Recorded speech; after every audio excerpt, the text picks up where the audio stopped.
What's up, everyone? So today it's something I get asked a lot, so I figured I'd go ahead and put it in a video for you. Going over the rods and reel combinations, why I use what I use, and why I've got different setups here to go ahead and handle different baits, right? So first off, I'm going to start off with my frogging rod. This is a Dobbins Fury, right? So it's specifically their frogging rod. So it's meant for frogging, pitching, and flipping, and small swim baits. Okay, this is 7'3", so it's not that long. I've got, compared to some of the rods I have behind me, that are quite a bit longer. But you do a lot of working with this, and you got to go ahead and make sure that it's comfortable and as much control. That being said, I don't like too short of a rod either. I've tried frogging with a 6.5 and a 6'10" before, and I just don't quite get the same distance out of the cast. So I want, a nice combination of distance and control, which is why I've got the 7'3" on this. So that being said, it is a mag heavy, so it's really heavy, and it's a fast action tip, right? That's to go ahead and make sure I've got enough backbone to pull that fish out of the weeds. And it's also got a fast action tip to make sure when I'm walking it and trying to impart as much action as I can on the bait, that I'm going ahead and doing that easily with the rod. So I also have a Shimano SLX XT. It's an 8.2 gear ratio, so it's a high-speed gear ratio. And again, you want that because once you get hooked up with that fish on the frog, you need to keep him pinned and you need to get him in the boat as fast as you can. So it's not so much for the popping action and kind of attracting the fish that you want the high speed.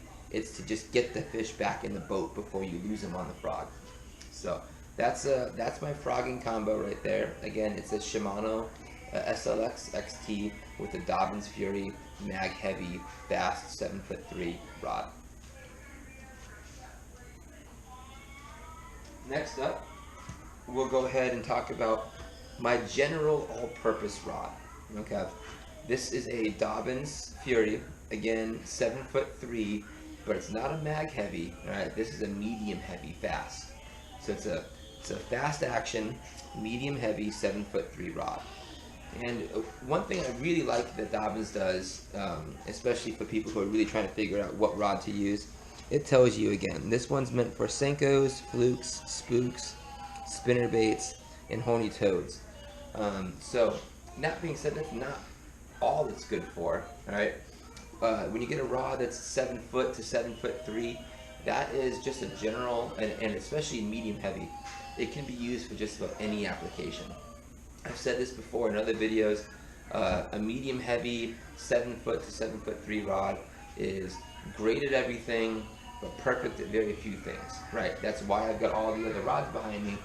However, I might throw a plastic on this, I might throw a jig on this, I might throw a top water spook, or even a jerkbait on this. So that's why right now I don't have it rigged up with anything specifically, because it changes every time I go out, depending on the conditions, depending on the body of water, right? So that being said, I've got an all-purpose reel with it. It's a Abu Garcia Revo X. It's a 6-speed gear ratio. It's a 6.6, I believe. Oh, sorry, 6.81. So it's almost a 7 gear. So it's a nice, good medium pace rod. So you do just about anything with this. I meant medium pace reel, not rod. I'm gonna mess it up quite a few times in this video, guys. I say rod when I mean reel, and I say reel when I mean rod. But all right. So this right here is my favorite rod and reel combo in my arsenal. It is my Phoenix Maxim rod, and it is a 7'7" medium heavy fast. Okay, so why 7'7", right? I just told you about the all-purpose 7 foot to 7'3" rods in medium heavy and fast. Well, this is 7'7" specifically because I like to throw either really lightweight or weightless plastics on this rod, right? That 7'7" lets me, take that lightweight bait and cast it further, right? Without trying to overwork the spool. That being said, I also have a Shimano SLX DC. So this is a digital chip technology reel that really allows you to go ahead and throw it with a lightweight, or throw it in a little wind with a lightweight, without adjusting your brakes every time you cast, or throughout the day because the wind's changed or you changed your baits. You're able to pretty much leave this and just throw it, right? So I love this reel in combination with this rod for some lightweight plastics, right? So weightless, lightweight, wacky rig, that's typically what I'm gonna throw on this rod, which is why it's my favorite rod, because no matter what body of water you're on, no matter what time of day you're fishing, there's always a soft plastic that'll work for you. So.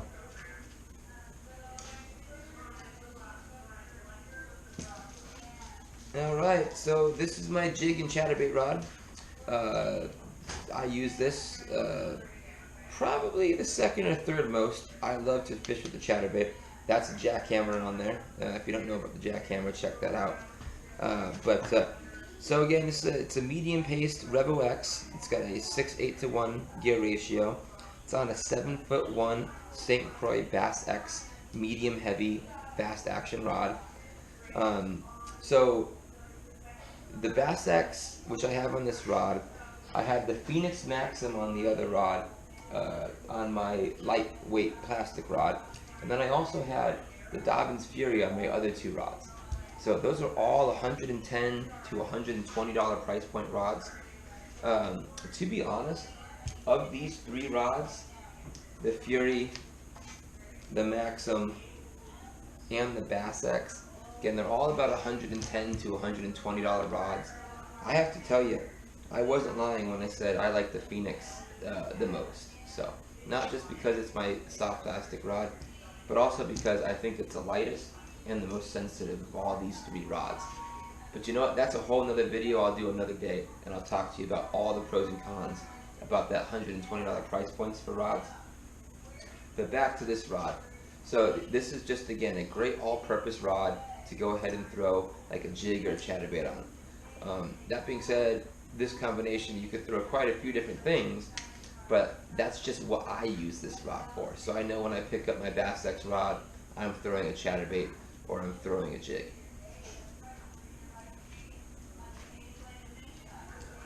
Alright, very popular rod right now for me.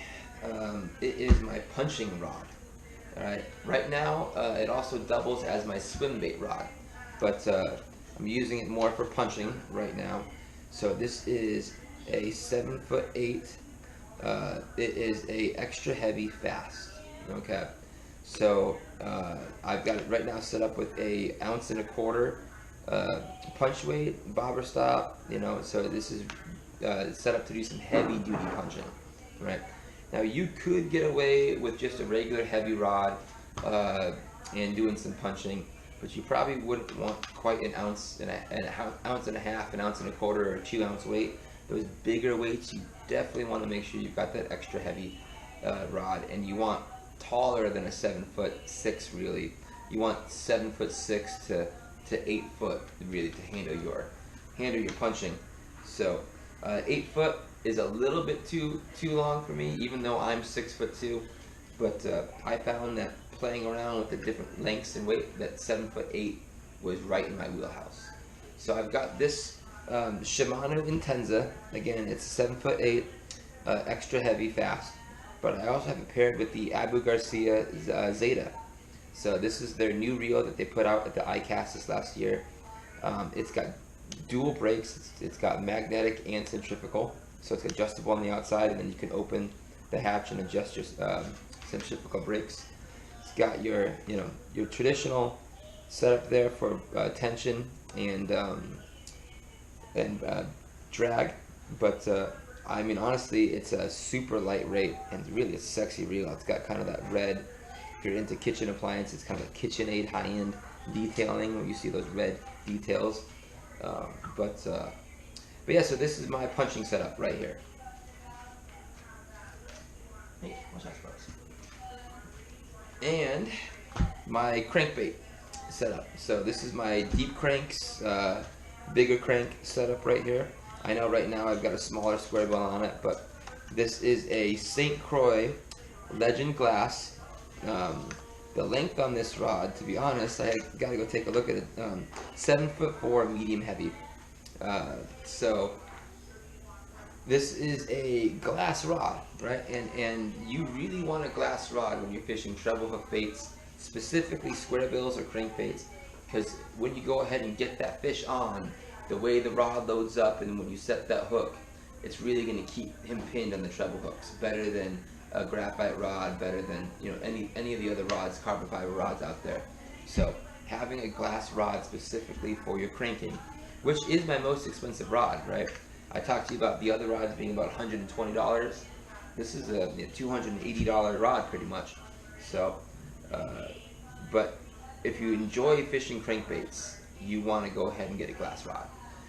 So I've got that paired up with the 13 Fishing Concept C. It's actually a 5-speed reel. It's a 5-gear ratio reel. So this 5-gear ratio reel is really letting me get that bait down to its preferred depth, especially if you want to do deep cranking, you want a slower reel.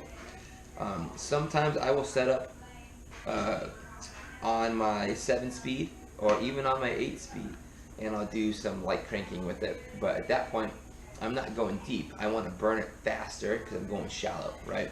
So, but this is a really good setup right here for, again, cranking, summertime deep cranking, just all-purpose cranking.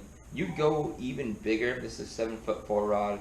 You could go more to that 7'8", or even almost all the way up to 8 foot if you really want to do like the oversized, big, deep crankbaits. But for me, this is really comfortable. So, this is with the Walmart rod.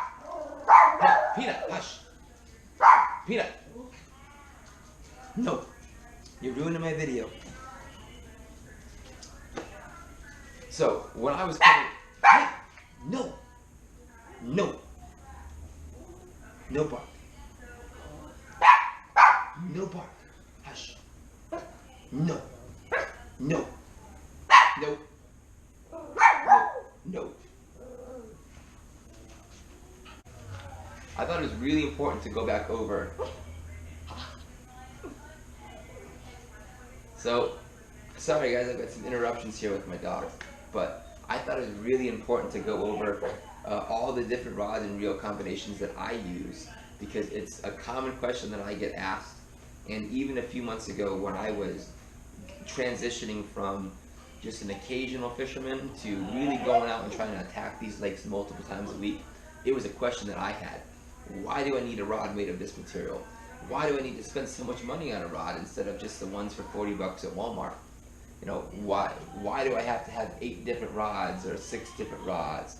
Right, so those are all questions I had, and when you do the research and through trial and error, because I currently have these rods here, but I went through probably 10 to 12 other ones, and if you live in my area, you probably bought some off me.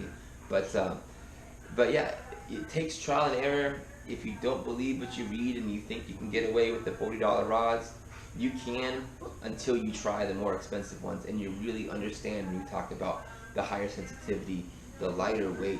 It really adds up and it gets you more fish. Doesn't mean that you can't catch a fish in those $40 rods. Doesn't mean that you're a bad fisherman for using those.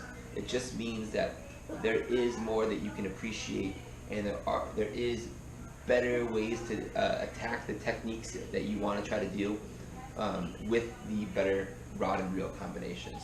So please go ahead and write comments. Let me know if you think I'm crazy and that you're going to continue fishing with your $40 Walmart rods. We'll have a little bit of discussion. I'm not going to tell you you're wrong. I'm just going to reference again what we went over here in the video. But comment, subscribe, go ahead and hit that notify button so you never miss any of my content as it comes out, and I'll catch you guys later.